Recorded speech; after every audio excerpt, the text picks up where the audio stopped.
Good morning, students. We are discussing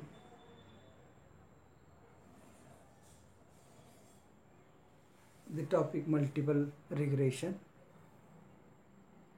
In the last lecture, I have explained what do you mean by multiple linear regression and what is the difference between bivariate and trivariate regression. In case of bivariate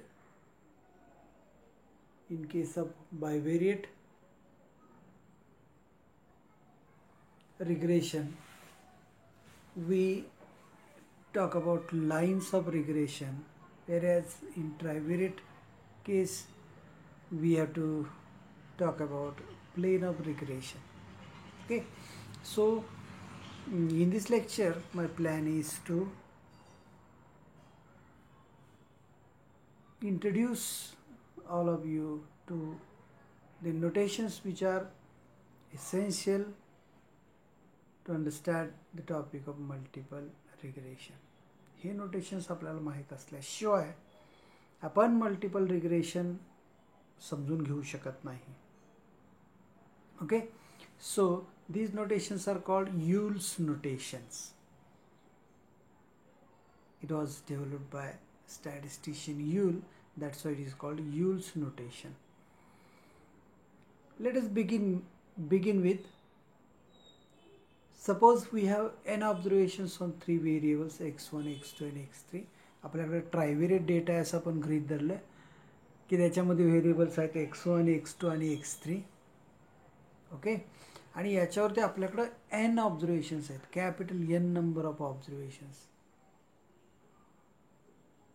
म्हणजे suppose आपण 10 विद्यार्थ्यांचा data घेतला, आपले 3 variable असतील, म्हणजे काय, उदाहरणार्थ x1 म्हणजे मी त्याचं एज घेतलं, x2 म्हणजे मी त्याचं वेट घेतलं आणि x3 म्हणजे त्याची आपण हाईट घेतली. तर काय होणार, 10 विद्यार्थ्यांचे प्रत्येकी 3 ऑब्झर्वेशन्स, सो आपल्याकडे एकूण 30 ऑब्झर्वेशन्स येतील. लक्षात आलं? So it is a trivariate data when we have n observations on each of that 3 variables, we get totally 3 into n observations. Okay, आता आपण असं, when we have a data, of course we can compute few statistical constants, म्हणजे त्यांचं मीन आपल्याला calculate करता येतं. म्हणून आपण मीनचं नोटेशन द्यायचं x1 बार, x2 बार, x3 बार. त्याचे स्टँडर्ड डेव्हिएशन्स आपण कॅल्क्युलेट करणार आहे, त्याला आपण सिग्मा 1, सिग्मा 2 आणि सिग्मा 3 असे नोटेशन्स देऊया. म्हणजे अर्थात त्याचे फॉर्म्युले आपल्याला माहीत आहेत. x1 बार म्हणजे काय, summation x1 divided by capital N. तर सिग्मा 1 म्हणजे काय, it is the square root of summation x square divided by capital N minus x1 bar square. You are familiar with this फॉर्म्युले, म्हणून मी तिथं specifically लिहिलेले नाही आहेत. तर तुम्ही सर्वांनी काय करा, हे फॉर्म्युले लिहून काढा.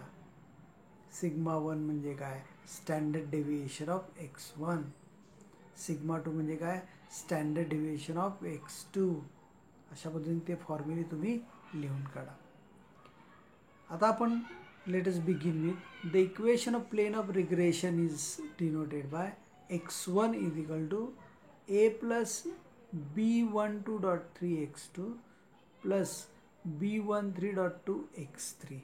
अर्थात ह्याच्यामध्ये इक्वेशन ऑफ प्लेन आपण ज्यावेळेला विचारत घेतो त्यावेळेला 2 व्हेरिएबलसाठी 2 कोइफिशियंट्स अधिक एक कॉन्स्टंट असं इक्वेशन येणार त्याचं. म्हणजे a x1 plus b x2 plus c x3 plus d is equal to 0. आता हे थोडं आपण मॉडिफाय केलं. We have written as x1 is equal to something. So त्याच्यामध्ये हे स्पेसिफिकली कॉन्स्टंट जे लिहिलेले आहेत त्याचं मिनिंग काय ते आपण बघणार आहोत. वेर a is a constant, b12.3 is a constant, b12.3 is a constant. Okay, we assume that these exercise are measured from their means. म्हणजे काय तर ऑब्झर्वेशन घेतानाच आपण काय करायचं म्हणजे आता उदाहरणार्थ आपण हाईटचा डेटा घेत असू आणि हाईट काय ऑब्झर्वेशन्स येते उदाहरणार्थ एखाद्या विद्यार्थ्याची उंची आहे 165 सेंटीमीटर आणि आपल्या डेटाचं ॲव्हरेज जर 162 सेंटीमीटर असेल तर आपण लिहितानाच काय लिहायचं 162 वजा 165 म्हणजे वजा 3 सेंटीमीटर अशी त्याची हाईट लिहायची आपण त्याला म्हणतो आपण exercise are measured from their means. त्यामुळे काय होतं तर त्या सर्वांचं मीन म्हणजे एक्सपेक्टेड व्हॅल्यू काय ते 0 येते. त्याचा फायदा असतो अशा पद्धतीनं ऑब्झर्वेशन्स मेजर करण्याचा आणि तो फायदा काय तर सर्वांचे मीन 0 येणार. मग आता ह्या इक्वेशनमध्ये मी जर एक्सपेक्टेशन घेतलं ऑन बोथ साईड्स तर काय मिळेल मला expected value of x1 is equal to a is a constant so a remains as it is plus b constant b12.3 expected value of x2. तर या सगळ्या एक्सपेक्टेशन 0 असल्याकारणाने आपल्याला a ची व्हॅल्यू काय मिळेल 0 मिळेल. त्यामुळे मला equation of plane of regression of x1 on x2 आणि x3 कसं लिहिता येईल x1 is equal to b12.3 x2 आणि b13.2 x3. Okay because a is 0 when the observations are measured from their mean. तर आता या ठिकाणी पहा हे जे कॉन्स्टंट्स आहेत द कॉन्स्टंट्स b12.3 आता ते डॉट लिहिताना सुद्धा डॉटचा पण एक सिग्निफिकन्स आहे partial regression coefficient of x1 on x2 b12.3 म्हणजे आता डॉट नंतरचा काही उल्लेख करत नाही me it is the partial regression coefficient of x1 on x2 तर b13.2 पाहिजे तिथं सॉरी मिस्टेक झालेला आहे b13.2 partial regression coefficient of x1 on x3. Okay so हे दोन जे कॉन्स्टंट्स आहेत ते आता काय येणार आहेत आपले रिग्रेशन कोएफिशियंट्स पण ते कसे असणार आहेत पार्शियल रिग्रेशन कोएफिशियंट्स. म्हणजे x1 एस्टिमेट करण्यामध्ये x2 आणि x3 काय कॉन्ट्रीब्युशन देतात त्याचा मॅथमॅटिकल सिग्निफिकन्स म्हणजे पार्शियल रिग्रेशन कोएफिशियंट्स. आता समजा हे इक्वेशन आहे माझ्याकडं regression equation x1 is equal to b12.3 x2 plus b12.3 x2 plus b13.2 x3. आता याच्यामध्ये मला हे कॉन्स्टंट माहीत आहेत असं गृहीत धरा मग मी x2 आणि x3च्या व्हॅल्यूज त्याच्यामध्ये ठेवल्या आणि x1ची व्हॅल्यू जर मी मिळवली तर त्याचा अर्थ काय की मी x1ची व्हॅल्यू इक्वेशनवरून एस्टिमेट केली. Let us denote that estimate as E1.23 estimate of x1 based on x2 and x3 म्हणजे x2 आणि x3चा उपयोग करून मी त्याचा एस्टिमेट मिळवलेला आहे म्हणून त्याला मी E1.23 म्हणतो. ओके सो मागच्या इक्वेशनमध्ये बी हे कॉन्स्टंट्स अननोन आहेत असं आपण गृहीत धरतो. एस्टिमेटमध्ये आता ते मला माहीत असल्याशिवाय मला नोन असल्याशिवाय मला त्याचं एस्टिमेट मिळवता येणार नाही आहे.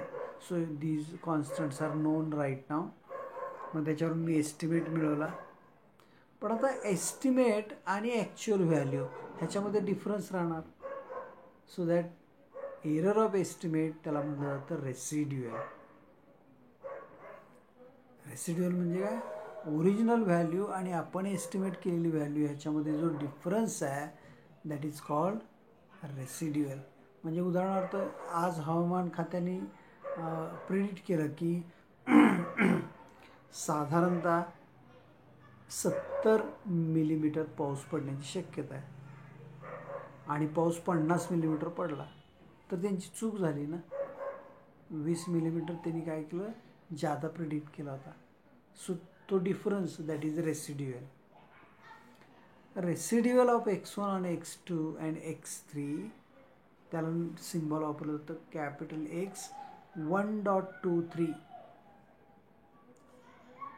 आणि तो कशा पद्धतीने डिफाईन केला जातो x1 मायनस त्याचा एस्टिमेट x1 कॅप किंवा E1.23 E1.23ची व्हॅल्यू ठेवली तर x1 minus that equation B12.3 x2 minus B13.2 x3 okay.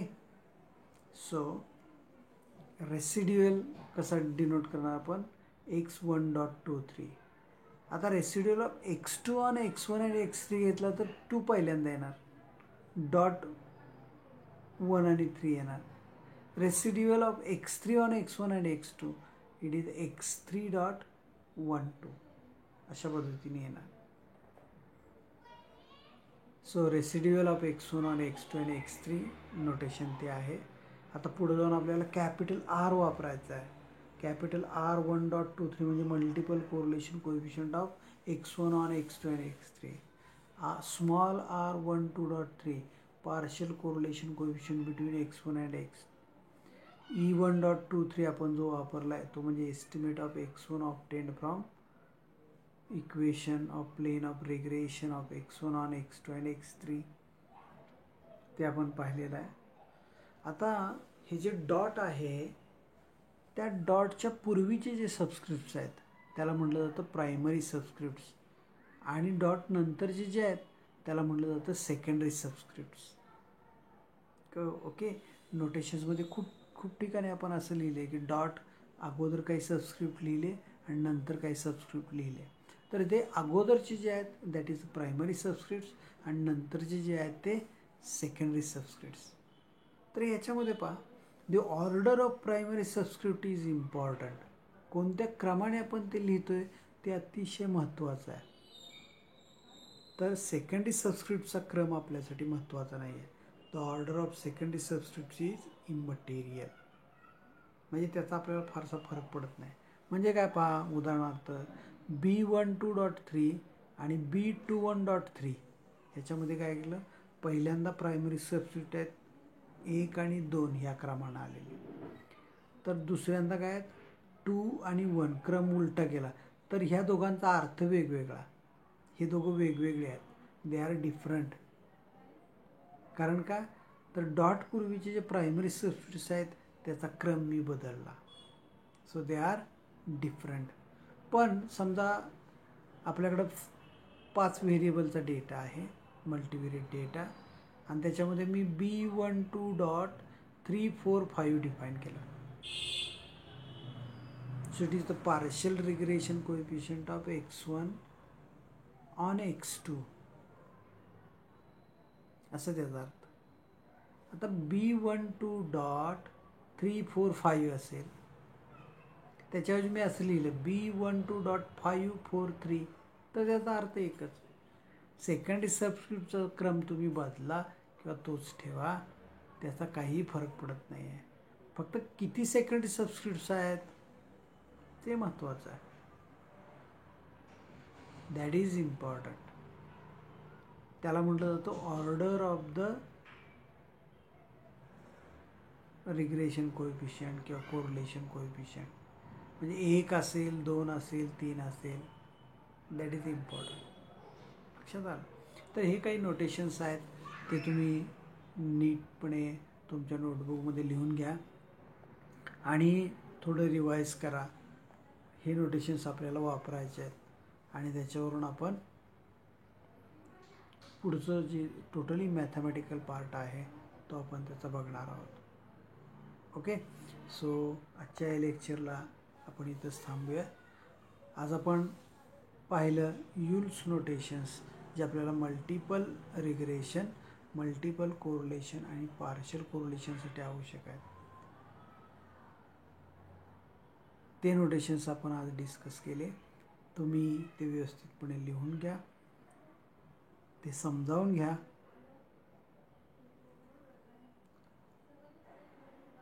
आजच्या लेक्चरसाठी I think this is enough. I should stop here. Thank you. See you again next time.